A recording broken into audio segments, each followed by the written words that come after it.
One of the big things as far as the note-taking capability goes is the compatibility of third-party apps and writing latency. Traditionally, that is something that's unusably slow on these devices because these apps don't really support the refresh methodology of an e-ink device, because e-ink device refreshes in a fundamentally different way than a traditional LCD or an OLED device does. And result is when you write on an unoptimized e-ink unoptimized app on an e-ink device, the latency is ridiculously slow.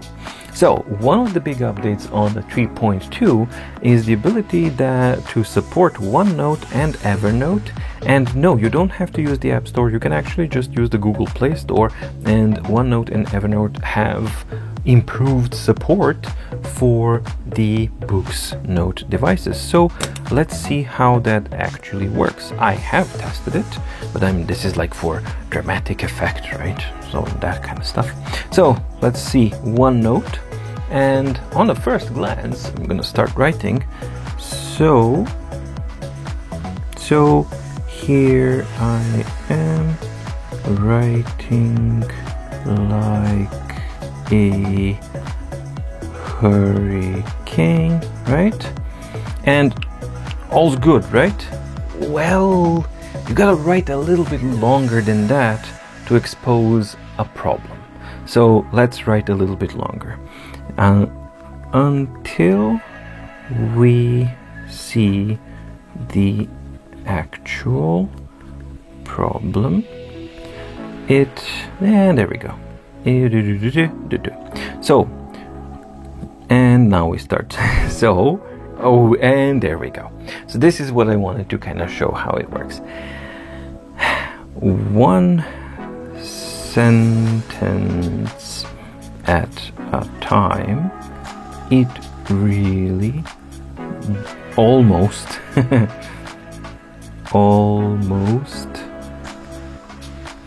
works.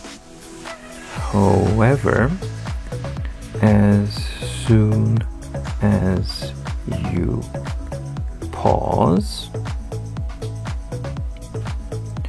or have a longer session, you have this. I'm not a OneNote user, so there may be an option. I've looked, I couldn't find it, but there could be an option that you can actually disable this kind of imprinting or something like that. But to me, this works a little bit. So if you write, and then sometimes I actually get even this. And then it actually forgets that it's supposed to imprint, because this is the bad performance that you had before originally. I have no idea what happened now. So there we go. So I lost the focus somehow. I had to tap on the screen to actually, there we go, tap on the screen to get the focus, and now it works. So yes, it does work up to a point, but I would characterize this as it's starting to work. As a real-world usability, nah. At least for me, I write in such a way, and I write really a lot, really quickly, that this is not something that I can use in a real-world scenario, but it is a movement in the right direction. However, for my sensibilities and for my use case scenarios, this is not complete or good enough yet. It could be good enough for some other people, but for that type of need, not really. Evernote is far worse. I'm also not a user of an Evernote either, but this one is much worse. I wouldn't call this usable by any stretch of imagination. So let's switch now just to make it a little faster into speed mode. And expand. Where are we? Come on, expand. Okay, so it took me a while to figure out what is this. Why can't I write? So if I write it, and there we go, and then it's gone, and it doink. I don't know what is going on. I'm not even touching it. This is like and this is doink, and it just goes like that. So I'm not here to troubleshoot this or kind of figure that out. They have a team for that. But yeah, OneNote and Evernote, we can get a glimpse of it in the OneNote. So I could do this, but as soon as I lift or start doing, I mean, how did they test this? Because hey, now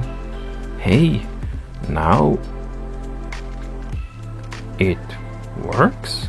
Oh no. Oh, there we go. So I'm sorry, this is not a good user experience at all. So this kind of stuff needs to be a tool that you just grab and use, and this is not it. The pollen rejection, everything is just not even at an alpha stage as far as I'm concerned.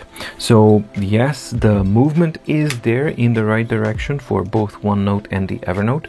OneNote works infinitely better when compared to the Evernote, but as it is, both are incomplete as far as I'm concerned and for a real world scenario. But OneNote and Evernote aside, I'm focusing on the native app, which is the notebook here, and everything considered, I think that the overall writing experience on the Note Air 2 is absolutely excellent, and at the moment the best on the market. And I do mean that it's better than the Remarkable 2. Not by a huge margin, but it's more comfortable, less hard, and feels just a little bit nicer and more papery. As far as the reading experience and the reader experience goes, by far for me the Boox platform and the Neo Reader is the best and my go-to reader platform, simply because it works the best and it's most flexible and it's most powerful of any reader on any of the platforms. So it has, like the notebook, far too many features for me to actually go through in this video, and that's also going to be part of the series of the guide videos that I'm going to be working on. I actually started working on, and why it's going to be a separate one? Well, because the guides are going to apply across the platform of, or a wide range of devices, and it's a good idea to have everything in one place so that people can have it there and not hunt around different reviews. But a general impression is that be it a PDF or an EPUB, the speed is absolutely ridiculous. I mean, one of the improvements here on the 3.2 is that you can, yeah, they said like Neo Reader page flipping speed improvement. Yeah, boy, you're not kidding. I mean, this is absolutely insane. Images or not images, lots of text or not lots of text, it doesn't matter. It's just able to handle it without any problems. Now, yeah, pinch to zoom, yep, you got that. You can actually do whatever you want. If you want a little bit more kind of snappiness in that kind of stuff, then we switch to A2 mode, then it becomes a lot more snappier, and then you can kind of flip around.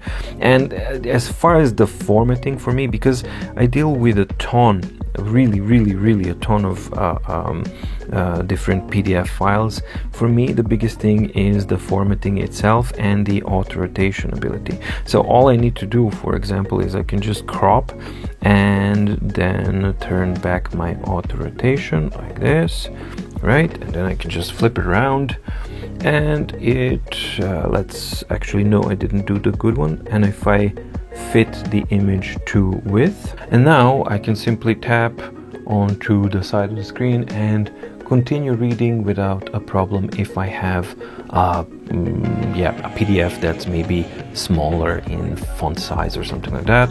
And if I don't like it, I can just flip around, and it again fits onto the width, and with a simple tap you just flip through pages and that's it. If not, you can actually make it like this and then you flip through pages normally. So really extensive control. On top of it all, you have insane amount of control for the image quality, fonts, reflowing. I showed the option of changing the image quality, and you have also the option of split view. So if I wanted to, I can current document only, I can switch it into split view, and then you can switch it around like this, and then you can navigate independently, or you can actually change the split view changed the split view into document and a notepad, and yeah, that was a wrong pen, but because I have my presets, that's not a problem. See how useful this is? So here are my notes associated with the document. The only thing is that they don't flip with the pages. There's no way to actually link to that, and it would be a good idea to actually introduce an object in the Scribble in the document itself to be able to link to a page, associated page in a notebook directly from a document. That would be fantastic, because you can just say like a notebook reference or something. I don't have Scribble enabled here, but and then you click it and it links, and it basically takes you to a page in a notebook that you want. Takes a little bit more setup, but then the whole experience would be absolutely amazing. And then that actually remains associated internally, and you can access that one separately. So yeah, you're able to annotate. So quick Scribble enabled, so I can write in my documents, blah blah blah. I can add my bookmarks. I can press and hold and do this. I can turn off Scribble and use my pen for marking up my document. I can choose what kind of underlining color do I want, what style of underlining I want, or anything like that. I can have a dictionary use. I can add annotations onto it, so I can add an annotation here. I can add my notes here, update, then it's added like that, and then it's super easy to go to just table of contents, which is organized like this. Especially for a very large file like this, you have the really good indentation of the or hierarchy of the chapters in a document, if a document is organized in that way. And if you have like a really large document, you can expand it to a full page, collapse it to half page, explore your bookmarks. You can name your bookmarks if you want, explore your annotations, export your annotations if you want, and explore your scribbles here. So, and that's not all. I mean, it has even more functionalities, so I just wanted to kind of go over a couple of them. Another thing that I really love is the fact that it can have tabs. So you can see this is like I can just easily switch between my recent documents. So I can do some research in this one, go like, okay, that's it, then go back to my MDO, and then go to this one, zoom in, go here, and start filling it in. When I'm done with that, I'll go back to the document that I was researching, etc, etc. So the overall kind of flow of working is exceptionally good on the entire device, and they're starting to integrate a little bit the notebook with the Neo Reader, but it would be nice to actually see even further integration.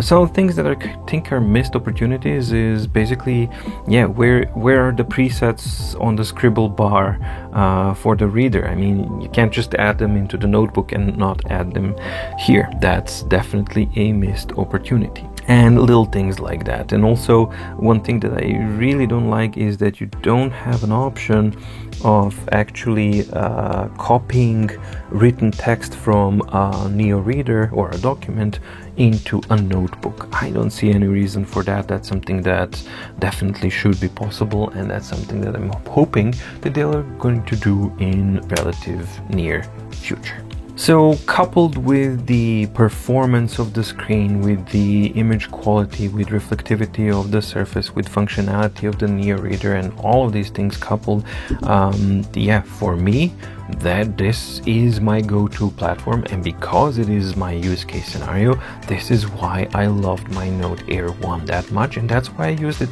and I still use it every single day. Note Air 2 is just better because it has better surface, it has a better pen, it has some improved functionalities, and it's actually quite a bit faster than the Note Air 1. So yeah, excellent functionality, just got a little bit more excellenter. The overall performance is really good. So everything that you do is very snappy. There's no missed clicks or anything like that. The gestures are very precise, even though they're far more complicated now. So you have like left side, right side, bottom here. Everything actually is very responsive, even though it is an e-ink device. They're starting to move things really closer to something that's much faster than what you would normally expect. And as you can see, that was plenty of writing has been done on this one, and it's the very first time it's actually generating the thumbnails. But the navigation of even full pages like this is quite good. So for me, this works really good. It just goes boink, boink. One thing that I think would be nice to see is a little bit faster page flipping in the notebook. Now granted, this is a wall of text, right? So that is going to be demanding, but they managed to actually kind of improve the performance of the Neo Reader. So it would be good to kind of see some slight improvements or optimizations in page flipping in the notebook itself. But yeah, when I say that I write a lot, I do mean it. This is normal for me. And also I've tested this device with the benchmarks that I tested the previous generation of devices, so the performance test, Geekbench, PCMark, and yeah, for those who are wondering, it is a Snapdragon 665, and that's an absolute beast of a CPU, because as you can see in the benchmarks, pretty much everything except a couple of fields that were obviously not optimized for Android 11, so you got really weird results, but everything where it actually made sense, like storage, single core performance, multi-core performance, everything else like memory management, everything is faster, not just by a small margin, by a very significant margin. So it is not an incremental update, it is a significant update, and yeah, you actually feel it quite a bit, especially when you switch from Note Air 1 to Note Air 2. Alright, so now it's time to test the USB OTG, something that people usually wonder about. So let me just zoom out a little. So you plug it into the USB here side. Let's do doink, and it powers up, so that's a good thing. There we go. So I have my USB storage here. So if I use this one, which is 64 gigabytes, I'm just gonna plug it in and see what we get. Immediately it is recognized, and now I can go to USB storage. Here we go, recognized. I gotta give it permissions. Yep, it works normally, so you can just go here and well, I don't have any items in there. Audio, but well, no items in there. What kind of a drive is this? Why do I have so many empty folders? This is ridiculous. But anyway, that is the basic functionality of this one works, and as usual, I've also tested LAN connection, couldn't get it to work, and I've never been able to get the HDMI out of any of the Boox devices or any of the e-ink devices. And even though the hub does support it, so if I hook it up to my phone, then it works fine, or an Android tablet or something like that, my Lenovo tablet, then it works, but in this case it still didn't work. So that one didn't work, and the power pass-through is the same one. So basically if I hook it up via USB-C to be powered here, it can receive the power unless you have this in.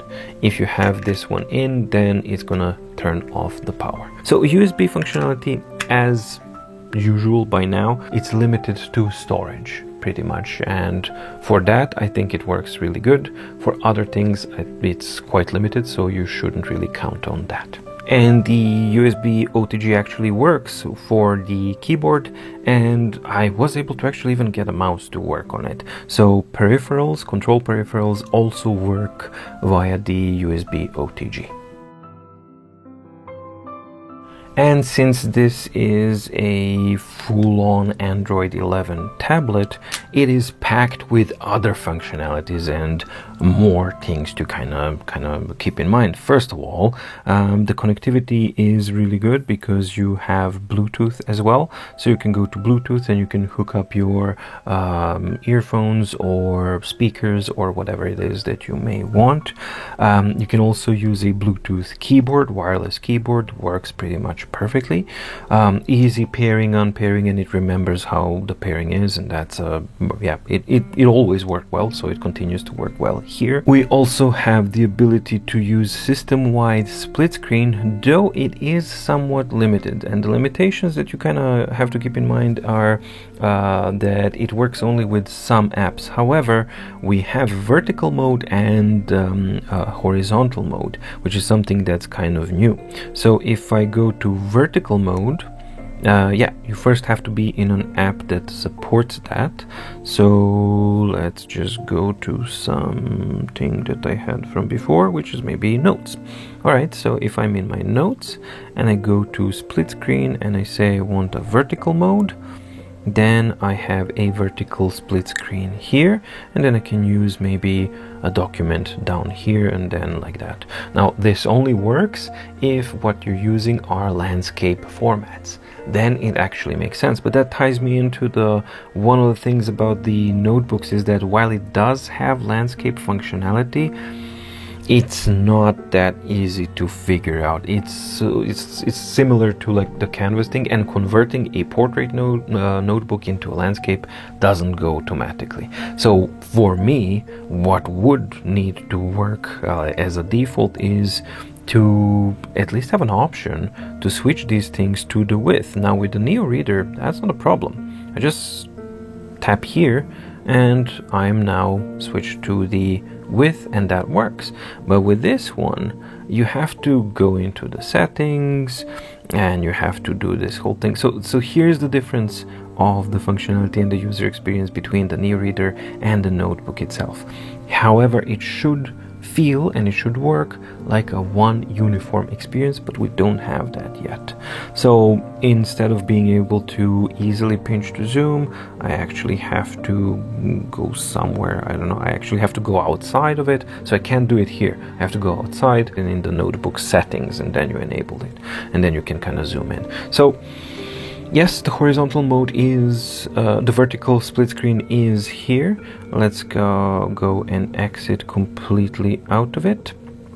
You also have the normal split screen mode, which is far more better suited for this type of use, and then it actually works like this. And then you can have two separate apps on this one. One of the questions was, can I have two notebooks in the split mode? Unfortunately no, which is really strange, because you can have either one notebook and one Neo Reader, and you can't have two Neo Readers either, which is again kind of weird. That's basically it. But as far as the split screen goes, it works with other apps, and then I can go to apps, then I can switch to another app that I want. But the cool thing is that now I can actually go into Kindle, and then you can actually open up in the Kindle, read Kindle, write down your notes in the notebook itself, or you can go to your Kobo reader. Let's see, I do have a Kobo reader downloaded, but I don't know where it is. Maybe it's not supported. So there you go. So Kindle is supported, Neo Reader isn't supported. It will depend on the app that actually supports this kind of split screen mode. But yeah, the functionality is there and it works most of the times really good, but the compatibility will depend from app to app. Then you also have the ability to do screen recording, which will work as a standard Android screen recorder. And once it starts recording, no, this is not included in the recording. This has been demonstrated in some previous reviews, probably Nova Air or maybe something like that. I don't know, check it out. But it works really well. I mean, it just records an MP4 file, then you go share it, and that's pretty much it. So that's a standard Android 11 feature, which I love. You can also do screencast, which I was actually able to connect to the devices that I usually cannot connect to. So some improvements was done with that as well. And even if it doesn't work for you, then you have a multitude of Google Play apps that you might want to use and then screencast that way. So a huge amount of abilities here. You have a voice recorder. You can actually record your voice clips and add them as parts of the notebook itself. So let's say, for example, let's go to the end of the document, and yeah, for this, let's increase the volume a little bit so you can hear something. And if I click on the microphone, and now he's automatically recording while I'm doing that, and let's record a little bit more, then I can press stop and I can save it, and then I can use the lasso to select it as an object, move it here, tap it with the finger, and now he's automatically recording while I'm doing that. Let's record a little bit more, then I can press, and that becomes a part of your notebook. You can add images and all that kind of stuff. So really extensive functionalities that you have of on the Books platform. And on top of it all, then we also have, if you so choose, you can enable the Google Play Store, where you have the all option of all of the apps on the Google Play Store, and that's something that's a huge value. Then you have also the ability to optimize apps. Again, that's going to be part in the in-depth guide, but just one quick tip for people, which is basically how do you get rid of the default setting is really weird. Well, what you actually want to do, so for example, so this is the example I'm talking about. You have this outline around the text. Some people prefer that. I really don't. And if you don't want that, you can actually go here, then long press, optimize.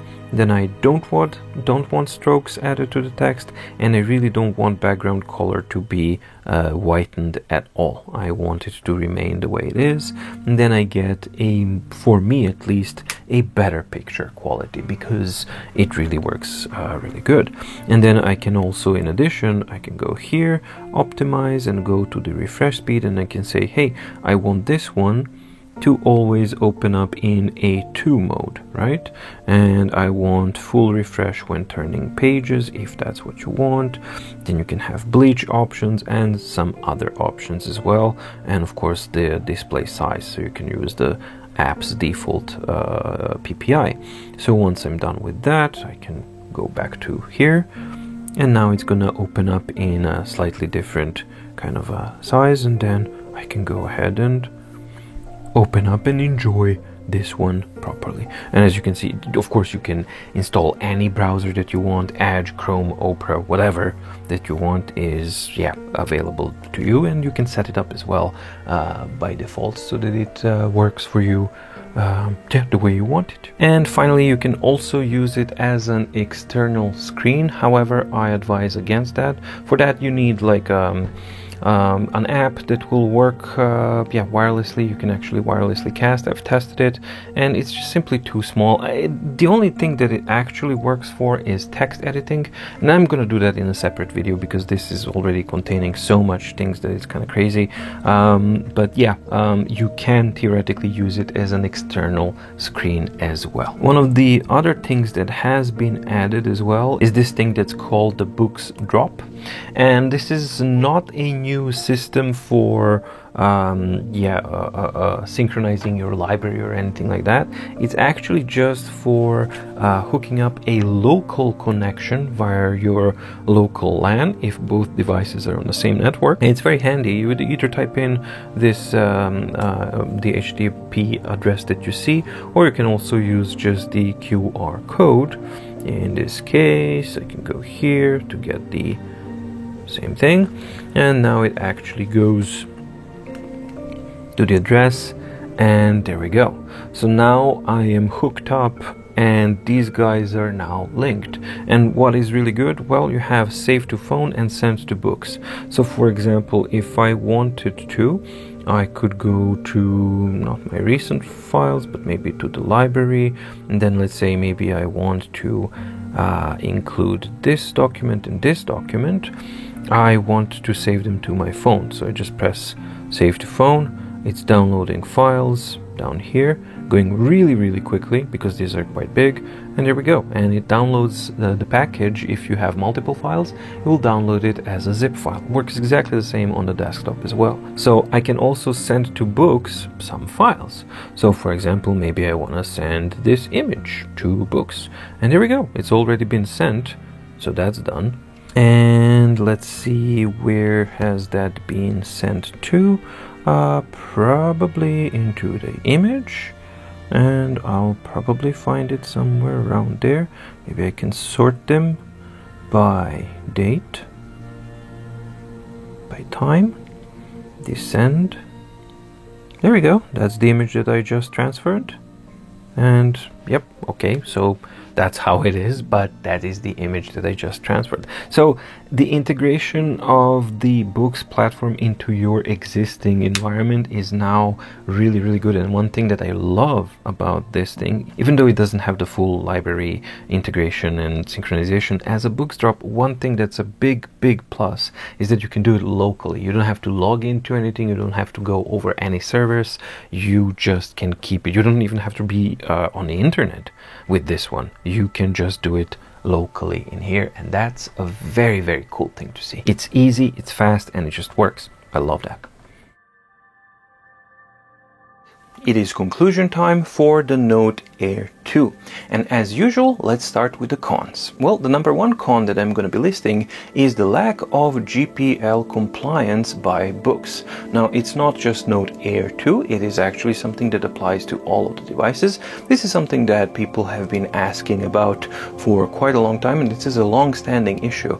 And the reason behind me not speaking up about it yet until now was that I wanted to give time to see what kind of thinking behind it, when the light is shown on that, when I nudge them a little bit, and to see what kind of attention will they bring to this issue, which is a very real issue. So that was point number one. But the most important one, the one that actually flipped it for me, because I think it's an actual con right now, is because Books devices are starting to be sold from US and European stores. And if you're doing that as Books, you have to obey the GPL licensing laws.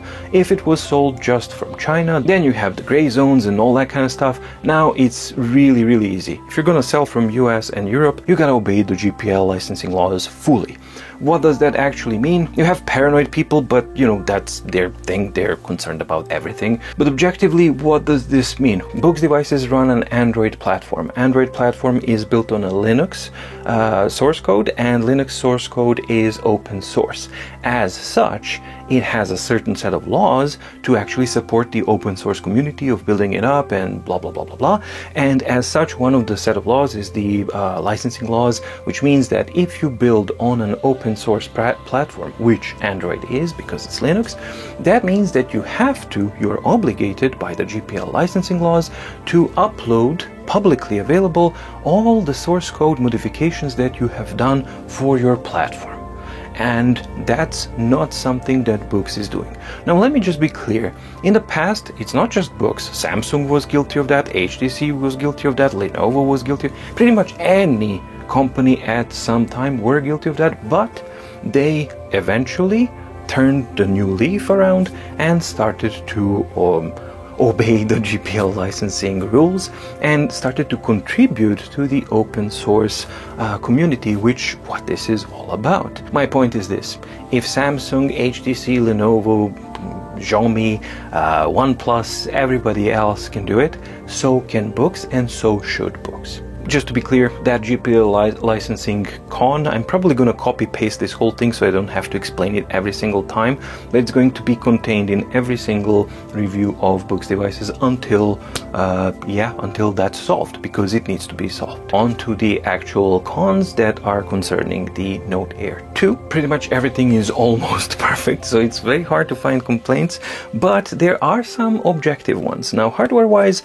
everything is really good, but I do have that kind of gripe that the rubber feet, anti-skid feet are missing, because maybe not everybody wants to use it constantly in a flipbook cover or something like that, and it's just such a small thing. It just should be something that's a part of the design to make it less slippery, because right now if you are writing without the flipbook cover, then it can be a little bit slippery when writing. Now all the remaining cons are concerning the user interface and the software implementation things. Now, one of the regular problems with the Boox platform is that it's an Android device. It's the most functional, most expansive Android experience, but that means that it's the most complex one. And traditionally, Boox devices have a steep learning curve associated with them. However, I had quite high expectations of the OS 3.2, but there we hit a bit of a snag. They keep changing every 6 months the appearance and the location of menus and all that kind of stuff. So as if it wasn't enough that we have this, all of the menus all over the place and you have to dig around and deep and kind of find them and all that kind of stuff. Yet they keep changing every 6 months. So it's like, oh, Google Play Store is no longer there, it's over here. Oh, the reader settings are now over here and da da da da da. So that's not a good thing for an already complicated platform to learn. And another thing with the 3.2, even though I love how the icons have been redesigned and things like that, text underneath the icons and functionality, for example, screencasting, screen capture, split screen and all that kind of stuff, all is gone. And it's now just icons, and I at least couldn't find an option to disable or enable the text underneath it, which means that you're now forced to learn what each icon means and what each of those functions are. Now, even if you're an experienced Android user, that's something that you have to get used to, and it automatically has a learning curve. And if you're not an Android user and you're not a tech-savvy person, that's an even steeper thing to climb. So while I love some of the functionalities and updates that were introduced in 3.1 and 3.2 and 3.0, the changes that are introduced they're just shuffling the user interface all over the place in the menus, and that's making an already tricky platform to learn even trickier. So that's unnecessary as far as I'm concerned. They should stick with something they want and stop shuffling stuff around. So basically, that's my point, I think. Handwriting recognition is actually something that seems to have deteriorated over the course of several last updates, because I remember it distinctly, and I checked some videos from before. It used to be better. Like a little over a year ago, my same handwriting, my same kind of writing conditions, it used to actually recognize more of the things more reliably than it is doing it now. I have no idea what has been changed, or if that's an entirely subjective thing. I don't know. I try to objectify it by checking out previous reviews and things like that, and now when I try to write the same thing, I don't get the same results. I don't get as good results. So something has happened there. Have they changed the service or something like that? I don't know, but the end result is my subjective perception, and objectively there's some indication, not confirmation, but indication that it may be that the handwriting recognition is not performing as accurately and as consistently as it used to. And if that's the case, if it's not just me, if it's that an objective case, then that's most definitely a con. One of the major disadvantages of the Boox platform is that while you are able to easily synchronize and back up your notebooks via their Pushbooks platform, it was never possible to actually synchronize your library, annotated library and all that kind of stuff, which is a huge oversight. Now they promised that they should have had it by 3.2, but they didn't manage, and now they're promising that it should be in 3.3 added as part of the whole thing. So far we still don't have it, and that's a problem, but it looks like they're actively working on it and that they're trying to kind of resolve it. But at the moment of reviewing the Note Air 2 and the OS 3.2, that's not an option that we have, and it's long overdue, and it's a con. While we do have options to use landscape notebooks, they're not that intuitive. There's something really strange. It's just a little bit about the user interface to find the correct template, how it scales and all that kind of stuff. So it all has to do with the scaling of the templates and all the stuff that I talked about. So by no means is it not possible. Of course it's possible, you can do it. But it's way too fiddly and it takes way too many steps. It's completely unnecessary. Currently, you have to fiddle around to get it to work right, and I think it should be dumbed down and have default settings that just work. Currently, that's not an option, but yeah, if you do fiddle around with it and you set up your defaults, then it is. I think that out of the box, default settings should be improved so that landscape notebooks scaling of the template works properly, so that the expansive canvas also works properly, etc., etc. All the stuff we talked about before. They mentioned vector exporting, but the way they mentioned it, it sounded like we're gonna have actual vector format exporting, but we don't. We still have PDF and PNG. Granted, what's exported in the PDF is vectors, so that's okay. So again, you can fiddle around with it. You can export only visible layers, which is a great thing. That's something that we didn't used to have. So you can theoretically do these things without the template and all that kind of stuff, but it's not, again, it needs to be a dedicated vector format, SVG, not a PDF that you have to extract the vectors from, but actually an option to export as an SVG, which is a real dedicated vector format that you can just dump into any program that you want. And finally, while I do appreciate that they're working on the OneNote and Evernote integration, from what you've seen, my experience is that this is not something that I would call finished state or usable in the real world. This is something that's starting to work. That's basically how I see it, and as far as I'm concerned, it's still a con because it can't be used reliably in a real-world everyday situation. And now, on to the pros of the Note Air 2. And while I have it in hand, beautiful, beautiful design that I absolutely love. As I said, have had it for, or Note Air 1, but they are identical, so near identical. I had it for a year and I still don't see it as dated. It still makes me happy. I still love how it looks, and I'm not saturated by its look. So that's something that's a really good thing. The second pro, which I can attest to, is the build quality. Again, calling back onto my daily use of the Note Air 1, little scuffs here, drops and falls, and in the backpack, on the table, there was one spill of water on it, nothing happened with it. It was outside, used it in the forest, setting on the ground, all that kind of stuff. I just used it normally in its flipbook cover, and I never had a single problem with it. It never, when it fell, it didn't dent, nothing broke, nothing really was bad with it. Other people also say that. There are some cases when if you press like super hard on this thin aluminum part here, you might bend it, but you gotta press really hard. So I don't know, why would you do that? There's no need.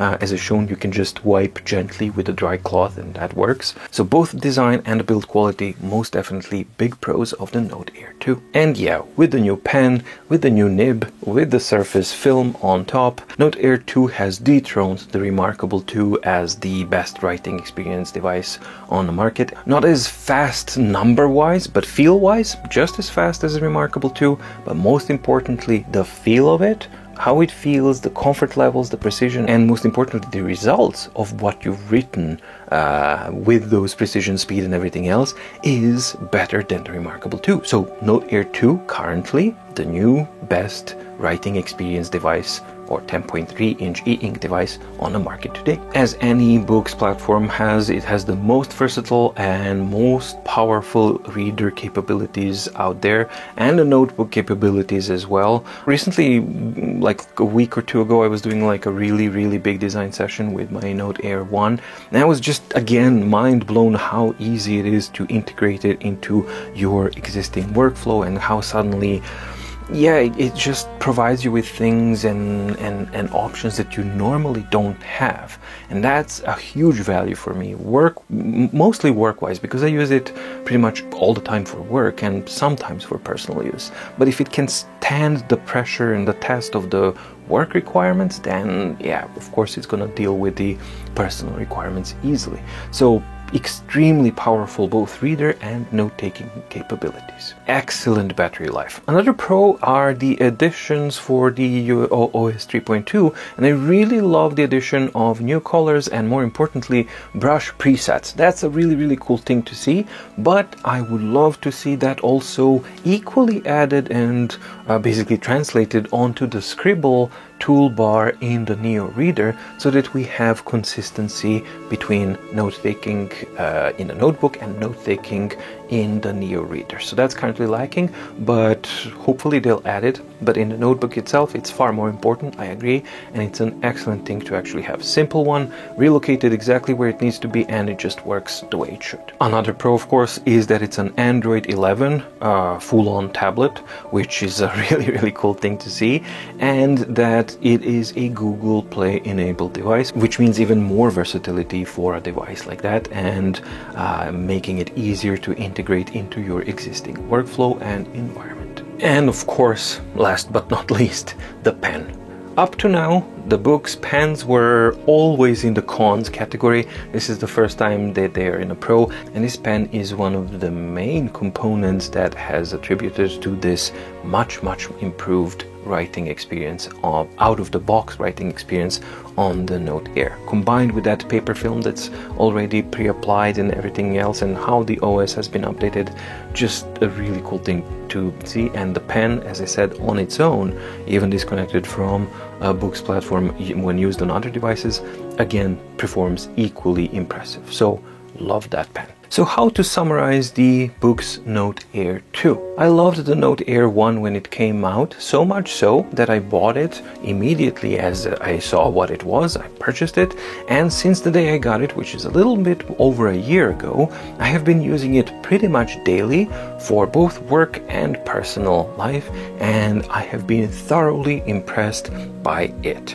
However, its out-of-the-box Note Air 1 out-of-the-box writing experience was not a good one, and that's something that I've marked everywhere, and that was one of the main things, because the pen that came with it was horrible. Like the writing experience of that hard plastic nib directly on the glass surface, and you didn't have a screen protector pre-applied or anything like that, and the magnet was not that good. So there were definitely lacking things, but everything else was so good that it warranted, for me at least, the added extra effort and a little bit of expense to get that perfect screen protector to it and a perfect pen and nib combo.